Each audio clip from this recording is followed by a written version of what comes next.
Tout a commencé au mariage de Pélée et Thétis. Tous les dieux étaient invités, mais la déesse de la discorde, Éris, ne l'était pas. Furieuse, Éris jeta une pomme d'or marquée à la plus belle au milieu de la fête pour semer la discorde. Héra, Athéna et Aphrodite revendiquèrent toutes les trois la pomme, et finalement, il fut décidé que ce serait Paris, prince de Troie, qui choisirait la plus belle déesse. Paris choisit Aphrodite, car elle lui avait promis Hélène, la plus belle femme du monde, qui était la reine de Sparte. Paris enleva Hélène et l'emmena à Troie. Cet acte provoqua la colère de Ménélas, le mari d'Hélène, et de son frère Agamemnon, qui rassemblèrent les rois grecs pour lancer une grande expédition contre Troie. Les Grecs, sous le commandement d'Agamemnon, réunirent une grande armée et attaquèrent Troie. La guerre dura 10 ans, causant la mort de nombreux héros des deux côtés. Parmi les guerriers grecs les plus célèbres figuraient Achille, Ulysse, Ajax et Patrocle.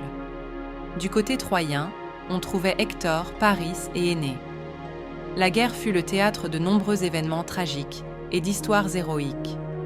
La mort d'Hector par Achille, la mort de Patrocle et la flèche de Paris qui tua Achille furent des moments clés de la guerre. L'Iliade se concentre particulièrement sur les duels entre Achille et Hector et la colère d'Achille. La 10e année de la guerre, les Grecs mirent au point un plan astucieux pour s'emparer de Troie.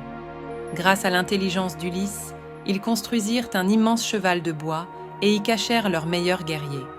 L'armée grecque fit semblant de se retirer, laissant le cheval devant les portes de Troie.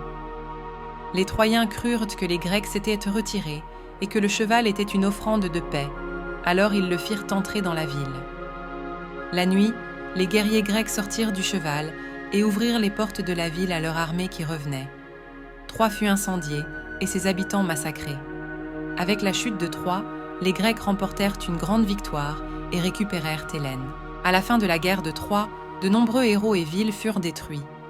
Cette guerre ne fut pas seulement un conflit militaire, mais aussi une épopée où dieux, hommes et destinées étaient étroitement mêlés.